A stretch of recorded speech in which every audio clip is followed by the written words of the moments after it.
Entonces, una vez que el cliente se interesa en la propiedad, nos va a contactar por tres formas. La primera es que nos va a enviar un mail donde están los datos, nosotros vamos a guardarlo como contacto, o nos va a enviar un WhatsApp, o nos va a llamar por teléfono.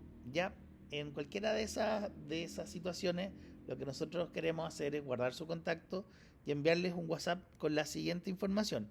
Una respuesta en audio que indique quién es el corredor, algunas de las ventajas que conversamos que íbamos a preguntarle, ¿cierto? Al dueño. Entonces le vamos a decir, por ejemplo, si esta casa es amplia, está remodelada y está cerca de la carretera, para que después ustedes reafirmen esa información en la visita, ¿ya? Y finalmente les vamos a entregar obviamente el contacto de ustedes para que lo llamen, y a su vez a ustedes les vamos a enviar el contacto de la persona explicando la propiedad y, como dijimos, dónde había visto el aviso, ¿ya? Entonces, el contacto que nosotros le sugerimos hacer, estimado con el nombre, ¿cierto? Le escribo por la siguiente propiedad que usted se interesó, mandarle el link de la propiedad. Ahí, como les decía, a veces hay avisos que tenemos que no traen toda la información. Por ejemplo, en el enlace inmobiliario, las personas que llegan desde las páginas de los bancos no tienen la ubicación de la propiedad, ese mapa que aparece en los avisos, ni tienen el video. Entonces puede ser, estimado no sé cuánto, usted nos escribió por esta propiedad, adjunto el link del portal inmobiliario que tiene además un mapa con la ubicación, y le dejo este video sobre la propiedad. Es un buen momento para llamarlo. Esperamos que la persona nos conteste. Si la persona no contesta, la verdad que lo que hay que hacer es insistir con un WhatsApp, y después, bueno, ahí ustedes tienen que evaluar la situación si llamarlo o no. Cuando lo llamamos es súper importante tener la información de la propiedad a la vista, porque la persona nos puede hacer alguna pregunta, por ejemplo, cuánto es el valor de los gastos comunes. Pueden ser preguntas que estén o no estén en el aviso. Cuánto es el valor de las contribuciones, por ejemplo, algo que no está, esa casa que estás vendiendo está pareada. Y nuestro objetivo como corredor es generar la visita. Ya no va a pasar nada con la venta de una propiedad si cuando nos llaman no generamos la visita. Ahora, es importante también entender que esa persona probablemente, si está comprando una casa, está vendiendo una casa, o si está arrendando algo, está dejando otro arriendo. Siempre es importante sondear eso para ver si puede salir otra, ¿cómo se llama? Captación. Finalmente, cuando ya se acuerda la visita, yo le recomiendo acá, por ejemplo, decir, ya, ok, cuando quiere visitar, ¿cierto? Por ejemplo, mañana a las 5 de la tarde, perfecto, déjeme coordinarlo. Cuando ya está todo listo, ahí ustedes le pueden decir que en la oficina les solicitan cierta información para enviar la orden de visita, ¿ya? Es importante que la gente que anda en esto lo entiende que los corredores pedimos una orden de visita, y le podemos explicar que es un preacuerdo de que en caso que usted se interese por comprar la propiedad, lo haría a través de nuestra empresa, nuestra corredora. Eso, entonces, una vez que reciban nuestro contacto de WhatsApp de la persona, lo ideal es decirle, cierto, si es un buen momento para llamarlo. Nosotros les vamos a estar indicando a ustedes dónde vio el cliente la publicación, pero ustedes igual en el fondo lo que deberían hacer es decirle, hola, nos contactaste por esta propiedad, ya, enviarle el aviso del portal inmobiliario que tiene toda la información, eh, enviarle o sea, en el portal inmobiliario va un mapa. Esto es un detalle, pero en esos mapas nosotros cuando ponemos la ubicación de la propiedad en el aviso, ponemos la dirección, pero después nos permite correr el punto que el cliente va a ver. La verdad que en ese mapa nunca va a la ubicación exacta, sino va a una ubicación corrida dos, tres calles, así que lo que hay que decir es que te envío este aviso que tiene la ubicación aproximada de la propiedad. ¿Ya? Eso, si la persona no nos contesta el WhatsApp, podemos volver a escribirle, por ejemplo, si esto fue en la mañana, escribirle en la tarde, si no en la noche, y si no, llamarlo también. Hay que ver, digamos, hay que manejar eso cada uno.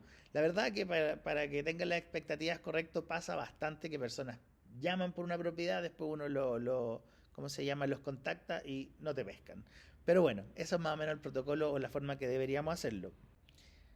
Entonces, una vez que ya vamos a tener la llamada con la persona, que revisamos la información de la casa o la tenemos a mano, Podemos partir la conversación como le envía usted nos preguntó por esta casa, ¿tiene alguna consulta sobre la propiedad? Es posible que salga alguna pregunta tipo ¿es pareada? Alguna pregunta de algo que no esté en el aviso. Igual las personas preguntan cosas que están en el aviso, como ¿cuántos son los gastos comunes? Por eso es importante tener esa información a mano. Una pregunta muy lógica para la conversación, y dado lo que estamos haciendo, ¿cierto? De vender propiedades, preguntarle cómo está pensando financiar la compra, si con crédito hipotecario o al contado. En general, la gente compra con crédito. A nosotros los corredores nos gusta cuando alguien nos dice que va a comprar al contado, porque es más probable que si hace una oferta por la propiedad, el dueño de la propiedad la acepte, ya que va a recibir la plata más rápida. Pero bueno, si la persona está comprando con crédito, como en la mayoría de los casos, igual es recomendable preguntarle si tiene el crédito aprobado. En general, las personas entienden qué capacidad de crédito tienen. Es muy raro que aparezca alguien que vaya a ver la propiedad y que después no tenga el crédito aprobado, ¿ya? Eh, Preguntarles, por ejemplo, ¿hace cuánto que está buscando una propiedad? Puede ser una buena pregunta. No nos sirven las personas que les dicen a ustedes, recién estoy empezando a buscar. Esa persona va a ir a ver cualquier cosa cerca de la casa y después se va a dar cuenta que no es lo que quiere y va a comprar en otro lado, ¿ya? Pero igual hay que atenderlo. Y también las personas que dicen que llevan más de un año buscando porque probablemente están buscando algo que el mercado no tiene. Si uno revisa los portales es re fácil ver las propiedades de cierta comuna, de cierto monte, de ciertas características, ¿ya? Finalmente, obviamente, le podemos preguntar por qué aún no ha elegido alguna propiedad, qué no ha encontrado o qué factor puede ser determinante. Eso nos puede ayudar después en la visita. Un último tema, a veces las personas que estamos llamando para mostrarle una propiedad pueden ser potenciales clientes. Es súper normal que una persona, por ejemplo, diga, me estoy cambiando de casa porque X situación, por ejemplo, me estoy cambiando de ciudad y tengo que vender también mi casa en la otra ciudad. Ahí podemos también intentar captar esa propiedad. Ok, vamos a ver ahora qué es la orden de visita. La orden de visita es algo similar a esa hojita que tenemos ahí, que va con el nombre, en este caso Patricia Di Maio, si alcanzan a leer un mail, va el root de la persona y van las características de la propiedad que le están mostrando. Una vez que la persona estamos ok y ella quiere visitar la propiedad, lo que ustedes tienen que decirles es algo así como, en la oficina me piden estos datos para hacerle llegar una orden de visita. En general las personas que están comprando saben lo que es la orden de visita, pero si la persona no lo sabe o está un poco reticente a entregar la información, ustedes le pueden decir que es un preacuerdo de que en caso que usted se interese por comprar la propiedad, lo haría a través de nuestra empresa, ¿ya? Esto de todas formas es un contrato. Lo ideal esto sería firmarlo en una notaría, pero la verdad que nosotros se lo vamos a hacer llegar por mail a la persona y la persona le vamos a pedir que nos envíe un estoy de acuerdo. ¿Y por qué es importante? Porque en caso de no hacer esta orden de visita, imagínense que ustedes muestran la propiedad, a la persona le encantó y no tiene una orden de visita. Si esta persona va directa al dueño y quiere comprar la casa sin pagarle al corredor, podría ser, nosotros estamos, digamos, respaldados con el corredor porque tenemos la orden de venta. Pero si además tenemos esta orden de visita con el ok del comprador, en el fondo ellos se están arriesgando a que en caso de querer saltarnos, nosotros podamos hacer una acción judicial.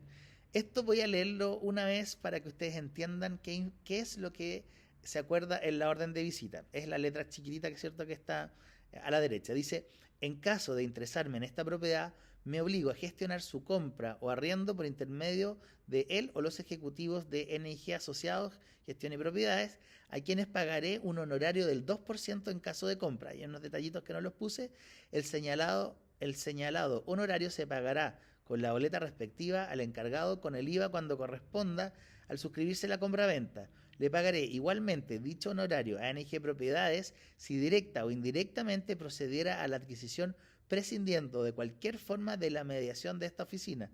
Es decir, esa frase es súper importante, si la persona va y compra y nosotros no hacemos nada más y nosotros nos enteramos, podemos hacerle una acción judicial, aunque nosotros no hayamos tenido como participación en el proceso, ¿ya?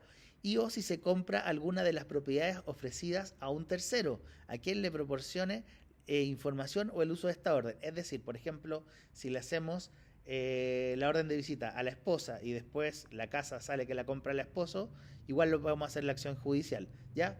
Siendo que es personal e intransferible. Declaro bajo juramento que solicito y recibo esta orden por parte de NG, ¿cierto? Y que cuento con su autorización y encargo y que no es solicitado anteriormente orden de visita de la propiedad antes indicada en otra oficina de corretaje. Declaro conocer que la oficina de propiedades interviniente dispondrá de los antecedentes legales y técnicos del inmueble que serán proporcionados por el propietario objeto de encargar el estudio legal de sus títulos como comprador. ¿Ya? Súper importante la orden de visita porque en el fondo nos asegura que el comprador no va a tener el incentivo de saltarnos y digamos ir directamente al vendedor. Entonces, toda visita a una propiedad requiere por parte del cliente comprador un OK por mail a la orden de visita que le va a ser enviada. Cada vez que ustedes agenden una visita a una propiedad, deberán, antes de mostrarla, solicitar al cliente que nos envíe el OK a la orden de visita. En la práctica, ¿cierto? Usted me va a decir, ahí están los datos del cliente, yo les voy a decir, ya les mandamos la orden y ustedes le van a recordar, ya se le envió la orden al cliente, por favor mande un OK que está de acuerdo, ¿ya? Entonces, como les decía, este documento es esencial para protegerse de que un potencial interesado quiera cerrar el negocio por fuera, sin pagar las comisiones por el servicio, y es esencial en caso de tener que realizar una acción judicial. Entonces, vamos a ver la cuarta etapa de este proceso, que es la promesa. Una vez que el potencial comprador está interesado en la propiedad, ¿cierto?, que le estamos mostrando, normalmente va a ser una oferta. ¿Qué nos referimos con una oferta? Si la propiedad vale 100, normalmente va a ofrecer 90 o un valor menor, ¿cierto? Siempre la idea es que haya una oferta. Aunque nos parezca un poco baja, eso puede dar pie al inicio de una negociación. Si un cliente va y no hace oferta, en el fondo no va a haber cierre de propiedad y perdimos, digamos, nuestro viaje. ¿Ya? Entonces siempre la idea es que haya una oferta. Y siempre que se reciba una oferta, ustedes nos tienen que comunicar a nosotros y nosotros vamos a participar activamente de este proceso para tratar de ayudar al cierre del negocio. ¿Ya? En general, nosotros, por ejemplo, si vemos que está muy baja, le podemos sugerir al dueño que haga una contraoferta. Si la propiedad vale 100 y ofrece 80, le podemos decir, ¿sabes qué? El cliente no se va a bajar a menos de 90 y tiene razón porque mira, hay una tasación que indica que la propiedad vale 95, ¿ya?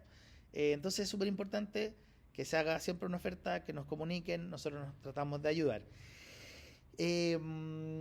Habría un caso en que podría el cliente sugerir no hacer una promesa. A ver, cuando se compra con crédito hipotecario, siempre se tiene que hacer promesa, el banco lo pide. Pero si una persona está comprando en efectivo, por ejemplo, en el caso de las parcelas, muchas veces es en efectivo la compra, él podría sugerir ir directo y hacer la escritura. La verdad que a nosotros no nos conviene por varias razones. La primera y la más importante es que se nos puede caer el negocio. Por otro lado, nosotros, si fuéramos directo a la escritura, tendríamos que tramitar todos los documentos necesarios sin la certeza de que esa propiedad se va a vender. Así que, por regla, siempre, siempre, siempre hay que hacer una promesa, ¿ya? ¿En qué consiste la promesa? Vamos a decir que es un preacuerdo en que las partes definen los detalles de la compraventa final, como por ejemplo el precio, el monto nos referimos, la forma de pago, esto es básicamente si es al contado o si es con crédito hipotecario, los plazos asociados, por ejemplo, una firma, una promesa de una compra que se va a hacer en efectivo, se le puede dar un mes de plazo. Y otros detalles, como hablábamos, puede ser la garantía, ¿cierto? En la promesa también se establecen las condiciones para que el contrato final se lleve a cabo. Por ejemplo, que el banco apruebe el crédito hipotecario. Entonces, por ejemplo, una persona está comprando con crédito y dice, claro, como condición de que yo compre esta propiedad es que me aprueben el crédito. Y finalmente el tema de las garantías, que es un monto en plata que se estipula o a veces se puede dejar en un cheque, que en caso que una parte no quiera cumplir la promesa, acá un detallito que se lo van a encontrar más adelante, a las personas que firman una promesa se le llama los promitentes. Yo pensé la primera vez que una promesa que eran los prominentes y que estaban mal escritos. No, son promitentes porque uno promete comprar y el otro promete vender, ¿ya?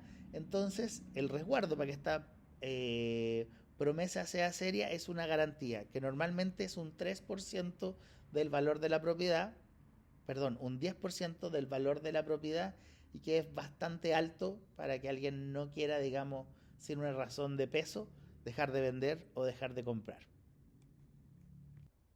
Un tema importante, en la promesa también se incluyen los montos que debe pagar cada parte por los servicios de corretaje. La promesa es un acuerdo formal que debe firmarse en notaría, una notaría que previamente se puede acordar entre el corredor y las partes. Lo normal es que sea una notaría cerca del que vende, y eso es muy lógico, o sea, si la persona es de Arica y está comprando una casa en Santiago, vamos a buscar una notaría cerca del que vende, ¿ya?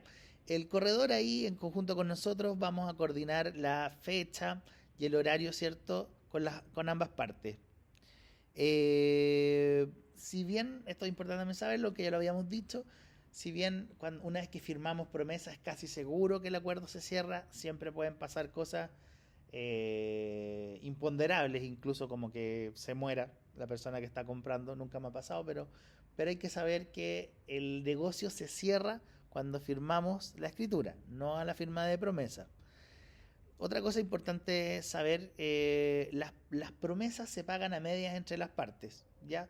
Los valores varían, pero pueden andar entre los 15 y los 40 mil pesos, y eso se paga a media, pero en la escritura todos los costos son del comprador, ¿ya? Otra cosa importante, cuando vayan a la notaría les va a exigir un dominio vigente, que básicamente es un certificado que tiene que tener una vigencia no mayor de 3 meses para que puedan firmar esa promesa en la notaría. Ya, ahí lo vamos a recordar entre todos, pero esto es importante saberlo. Esto es producto de algunas estafas que se podrían hacer sin el documento. Entonces la notaría exige que el que firma comprador sea efectivamente el dueño de la propiedad.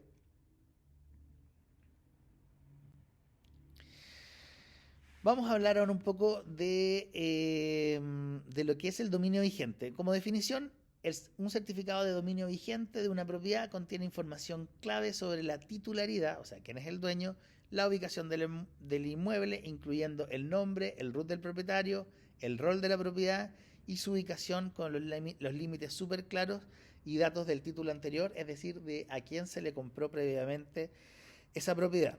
¿Ya? En el fondo, y esto lo explico porque no es tan lógico de entender, una persona puede tener la escritura de una casa. O sea, yo me compro una propiedad, esa propiedad me la compré hace un año, entonces yo tengo acá mi escritura y yo digo soy el dueño. Pero ¿qué pasa si esa persona compró la casa y al otro día la vendió? Entonces hay otro dueño, aunque siempre esa persona va a poseer esa escritura, la forma correcta de determinar quién es el dueño de una propiedad es el dominio vigente. Entramos a la etapa 5 del proceso de compraventa de una propiedad, que tiene que ver con la documentación solicitada. Cuando la propiedad se está comprando con un crédito hipotecario, el que nos va a pedir una serie de certificados es el banco, ¿ya? En general los bancos piden hartos más papeles porque ellos tienen que asegurarse para prestar la plata que cuando lo hace una persona que compra en efectivo y contrata a un abogado para que le haga lo que se llama el estudio de título y le genere la escritura.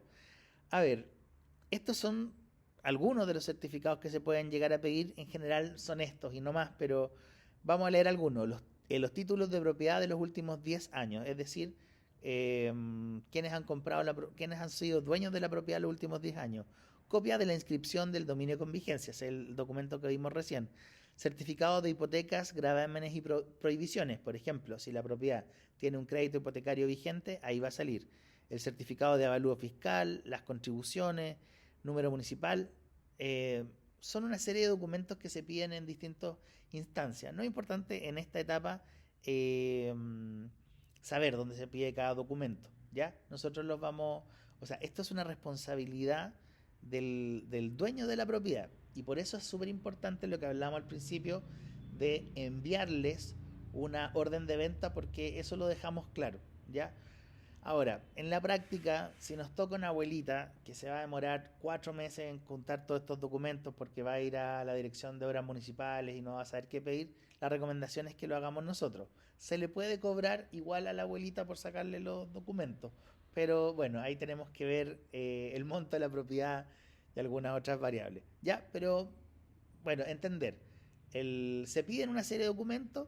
En general, las promesas se ponen que hay 15 días hábiles, o sea, 15 días, sí, hábiles para obtener todos estos documentos. Son rápidos, se sacan todos en una mañana. En general, en Santiago casi todos están en línea. En regiones sí hay que ir a los conservadores y pedir las cosas, digamos, en forma personal. ¿Ya? Una vez que ya entregamos toda la documentación al banco o al abogado solicitante, ellos van a hacer una propuesta de escritura. En general, la escritura es mucho menos complicada que la promesa. La promesa tiene cláusulas, tiene garantías o multas, ¿cierto? La escritura, el único fin es que la propiedad se traspase de un dueño a otro, ¿cierto? Dice la escrituración de la compraventa es el trámite legal que formaliza la venta y el traspaso de una propiedad del vendedor al comprador que la está adquiriendo. Ya vimos lo que viene después, ¿cierto? De los certificados que se solicitan. Es importante dos cosas. En general, cuando el banco es el que está haciendo la escritura, no podemos ni siquiera modificar algo, no nos van a pescar, digamos, porque ellos tienen sus reglas, sus normas para hacerlo. Tampoco es realmente relevante si uno pensara que podría estar mal la escritura, porque la notaría va a revisar, y en último caso el conservador de bienes raíces, que la escritura esté bien hecha, bien redactada. ¿Ya? En general, si la escritura la hace un banco, él también va a decir en qué notaría, y hasta nos puede dar un horario, tenemos que ir a firmar. ¿Ya? Una cosa importante, las instrucciones notariales. Las instrucciones notariales es un documento que se firma y justamente como se indica, le dan instrucciones al notario sobre ciertos documentos. No lo explicamos, por ejemplo, en la promesa. En la promesa, los pagos a los corredores quedan con una instrucción notarial, que significa que se le da la instrucción al notario de que nos entregue esos pagos cuando nosotros le presentemos los siguientes documentos. Por ejemplo, nuestro carnet, obviamente, y el nuevo dominio de que la propiedad ahora está a nombre de la persona que la compró. Con esos dos documentos a nosotros nos pagan. En la escritura también hay instrucciones notariales, porque en ese momento se firma y se deja el pago, pero el vendedor no se lleva el vale vista normalmente, ¿cierto? O sea, normalmente se paga en vale vista y nunca se lleva el vale vista para su casa, sino que queda con instrucciones notariales hasta normalmente en la misma situación. Una vez que el vendedor llega con el certificado de que ahora la propiedad está a nombre del dueño, con el dominio vigente a nombre del dueño, ya puede retirar su vale vista. Entonces, la escritura no es el momento en que una persona se hace dueña de una propiedad, sino que es la inscripción. Entonces, la inscripción de la propiedad en el conservador de bienes raíces es el proceso mediante el cual se realiza legalmente el cambio de propietario del inmueble. Un poco de trivia: ¿qué son los conservadores de bienes raíces? Son ministros de fe encargados de los registros conservatorios de bienes raíces, cuyo objeto principal es mantener la historia de la propiedad inmueble y otorgar información de gravámenes que pueden afectar a los bienes raíces. ¿Ya? ¿Qué es el registro de propiedad? Consiste en la anotación de los bienes raíces en un libro llamado repertorio. Los conservadores de bienes raíces cuentan con un registro de inscripciones de propiedades originadas por las compraventas de propiedades, es decir, en él están especificadas las traslaciones de dominios de una propiedad. Si bien son las notarías las que accionan este trámite con el conservador, siempre es importante monitorear por parte del corredor la realización del envío de la información y realización del trámite. Es decir, a ver, cuando hay un banco detrás de una compraventa, es el banco el que finalmente se va a asegurar que desde lo que se firmó en la notaría, eh, digamos, la escritura se vaya al conservador para que se inscriba. El proceso, ¿cierto? Desde que se firma la escritura hasta que lo toma el conservador es la inscripción. Igual uno puede llamar a la notaría y preguntar. En el caso de que una persona está comprando en forma particular sin banco, es la misma persona la que tiene que realizar la inscripción, ¿ya? Y por eso es importante, por parte del corredor, revisar que este trámite se ejecute. ¿Qué podría pasar? Algunas veces yo he tenido situaciones que, por ejemplo, el conservador de bienes raíces ve cómo se generó la escritura y la dirección no está exactamente igual como ellos la tienen y hay un reparo. ¿Qué es lo que hay que hacer ahí? El abogado que redactó la escritura puede hacer el cambio, no hay que volver a firmar y se vuelve a presentar el documento en el conservador, ¿ya? Pero para saber que o entender que el conservador de bienes raíces tiene que ver todo en orden para que finalmente se ejecute el cambio de la propiedad. El último paso dentro del proceso de venta de una propiedad es la entrega de la propiedad, ¿ya? Primero es el plazo de entrega, entender que la entrega material de una propiedad se realiza según normalmente lo que se acordó en la promesa. En la promesa, por ejemplo, yo puedo decir, la propiedad se va a entregar 15 días después que ya esté a nombre e inscrita, ¿cierto? A nombre del nuevo comprador. Esto en general depende de si la propiedad está o no ocupada. Una casa que está desocupada, se puede poner que la propiedad se va a entregar el mismo día que esté a nombre del nuevo dueño, ¿ya? Ahora, no es obligatorio, pero eso es una buena práctica, sobre todo para el que vende, hacer un acta de entrega. El acta de entrega es un documento, ¿cierto?, que se firma que la propiedad fue recibida conforme o entregada conforme, ¿cierto?, y que tiene sus cuentas al día. Ahí, por ejemplo, el agua, luz, el gas, los gastos comunes, dependiendo si está en condominio, contribuciones y derechos de aseo. Y eso en el fondo le sirve más que nada a la persona que vendió la propiedad para asegurarse que no haya ninguna acción judicial posterior. Siempre ustedes van a ver que en las cláusulas de promesas de compra, venta y escritura se dice que las propiedades se venden en el estado que están. Ahora, ¿qué pasa si una persona recibe la casa y hay un terremoto o algo se derrumba? La persona podría hacer una acción judicial de que no está recibiendo lo que ella vio, ya, o lo que se firmó que era lo que como estaba. Si hay un acta de entrega, eso queda totalmente resuelto y ya tenemos como un ok que la persona recibió conforme. Entonces, para terminar el tema con el proceso de compra-venta, todo este proceso entre que firmamos la promesa y la escritura y entrega de la propiedad, en la práctica demora entre 1 y 3 meses, ¿ya? Dependiendo de algunas variables, principalmente es si la compra fue con efectivo o con crédito. También va a depender de la rapidez de nosotros de la entrega de los documentos y de los bancos. Es típico en vacaciones que uno está trabajando, cree que está todo listo y de repente la ejecutiva se va 3 semanas y se te atrasó 3 semanas todo. Hay que saber manejar esas cosas, nosotros obviamente las vamos a ir trabajando en conjunto con ustedes. Y bueno, pasamos ahora a este mismo proceso, pero para el caso de los arriendos. Ok, entonces vamos a pasar ahora a cómo es el proceso de arriendo de una propiedad desde la captación a la firma de contrato. Como vemos, de partida es más corto, lo tenemos definido en 4 pasos, ¿ya? En general, el proceso es muy similar y nos vamos a tratar de enfocar en las diferencias, pero por ejemplo, los avisos tienen las mismas lógicas cuando es un arriendo que cuando es una venta, ¿ya? Entonces, primero, la primera diferencia, para cuando ustedes tengan un arriendo potencial, no vamos a hacer una evaluación comercial como en el caso de las compraventas, ni requerimos necesariamente de una reunión. La explicación es bien simple. En general, los arriendos, las personas saben a cuánto arrendar una propiedad y si están un poquito subidos, solitos se bajan porque si no arriendan a las 2 o 3 semanas ya entran en desesperación. y por eso no es necesario hacer una evaluación comercial, salvo que estemos hablando de algo muy grande que pueda tener relevancia para todos, estar en un precio de mercado, ¿ya? Otra cosa que no está ahí en la lámina, pero importante, me acordé de decirles que en general los arriendos los tomamos solo si los trabajamos como corredores únicos. Yo no tomaría un arriendo en que hay 3 corredores, por ejemplo. ¿Por qué? Porque van a trabajar, van a mostrar el arriendo y después puede que lo cierre otro corredor. Ya, otra cosa importante es hacer un mail con la orden de arriendo, ¿ya? Así como hacíamos el mandato de venta o la orden de venta, vamos a hacer acá la orden de arriendo principalmente para dejar cerrado el valor del servicio y cuáles son los requisitos. Como que ¿Dónde se nos puede enredar un arriendo? Es que nosotros digamos, ya, ¿cuánto cobra usted por arriendo?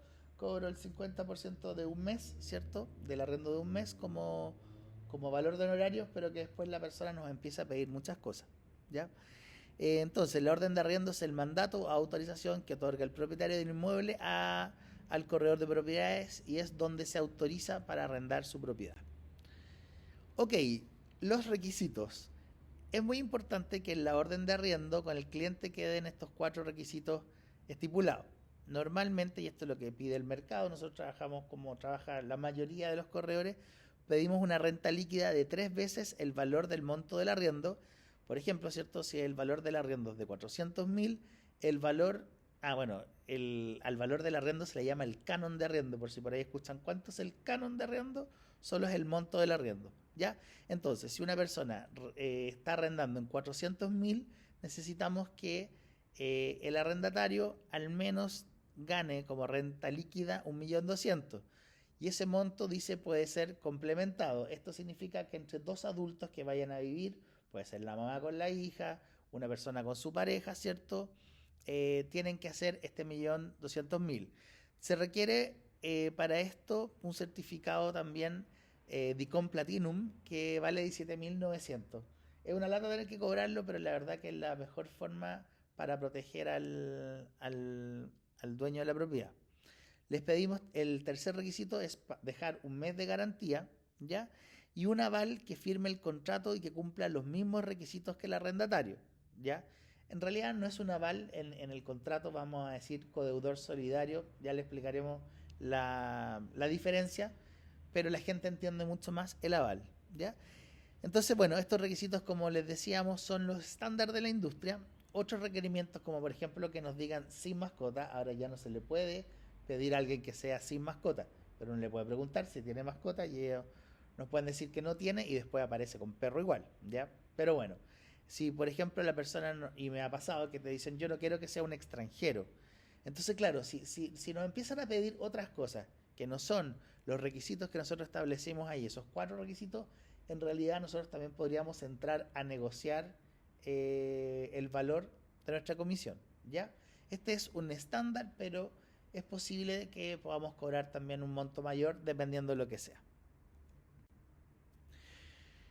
Bueno, el tema de la publicación de los avisos, como les había dicho, va a depender netamente de la información que necesitamos del tipo de propiedad. Es lo mismo si es para venta o para arriendo, es la misma información y nosotros les vamos a hacer llegar un mail con la información que se requiere para cada caso. ¿Ya? Bueno, ¿cómo es la atención de interesados? ¿Cierto? Obviamente, después que ya publicamos el aviso, estos interesados empiezan a hacer consultas, a solicitar visitar la propiedad. Ya, sin embargo, antes de agendar una visita, a estas personas les vamos a solicitar que acrediten su calidad de arrendatario. La verdad que la gente que está arrendando propiedades o arrendado entiende que es así. De repente alguien te dice, ¿y por qué te voy a mandar mis datos si yo no sé todavía si me gusta la propiedad? Esa persona le pueden explicar o decirle, ok, next. Ya no es necesario atenderlo si no quiere enviar sus datos. Ya, los datos son los mismos que habíamos conversado. Y una vez que se tienen estos datos, miren, hay diferentes situaciones. A veces llama una persona solamente. En ese caso, obviamente, revisemos los datos y si están bien, le mostramos la propiedad. Pero a veces pasa que te llaman 10, 15 personas para visitar una propiedad. La idea es tratar de juntarlos lo más posible. Es decir, si uno ve que están llamando a hartas personas, tratar de decir, ok, se va a mostrar tal día, el viernes o el fin de semana, y juntarlos todos y así nosotros como corredores hacemos un solo viaje a la propiedad y cerramos el negocio. ¿Ya? En ese caso no es necesario revisar los antecedentes, sino que supongamos que fueran 10, van después 8 personas, de esas 8 personas, 4 personas se interesan en la propiedad, ahí revisamos cuáles tienen los mejores antecedentes eh, y se los damos a conocer al dueño de la propiedad. Entonces, firma de contrato de arriendo. Bueno, varias cosas. Lo primero, obviamente, que el objetivo finalmente de los requisitos que estamos pidiendo es que la persona pague, ya que pague todos los meses, que el dueño de la propiedad no tenga problemas. Pero no siempre esto se cumple al 100%. se puede dar de una persona que tiene muy buen sueldo, pero no tiene aval. Entonces, por ejemplo, se le puede pedir que deje cheques por todo el primer año, que eso en el fondo también sirve para respaldar que va a pagar todo el primer año. O una persona que, por ejemplo, no tiene aval, pero que dice, ¿sabe qué? Yo te pago el tiro al contado los 6 primeros meses, también puede servir siempre y cuando el arrendador lo acepte. ¿Ya? Eso en relación a los requisitos. En la situación ideal que yo les comentaba, que fueran varias o que hubiesen varios interesados en la propiedad, lo ideal es ofrecerle un par de candidatos al dueño, al arrendador, ¿cierto? Para que él elija y su elección al final, o sea, y que él sea el que decida quién se queda con la propiedad. Eso también nos evita a nosotros la responsabilidad en caso que después no le paguen, que fue una elección que él mismo hizo. Entonces, una vez seleccionado el arrendatario, se debe proceder a la firma de un contrato notarial con los términos del acuerdo, ¿cierto? Básicamente es el precio, duración. Esos son como los términos importantes del contrato de arriendo, porque la verdad todo está regido por la ley, independiente de lo que uno ponga en el contrato, ¿ya?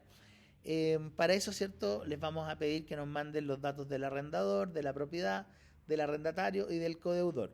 Una vez que está en el fondo esos datos, nosotros les vamos a mandar el contrato al dueño de la propiedad, al arrendatario, y ahí se fija un horario para ir a firmar. En el momento de que firma y nosotros le vamos a entregar las llaves, el arrendatario tiene que pagar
Espero que la capacitación les haya servido para entender cómo son los procesos y que se hayan familiarizado con algunos conceptos también relacionados con el mundo del corretaje. Estamos en contacto para las capacitaciones.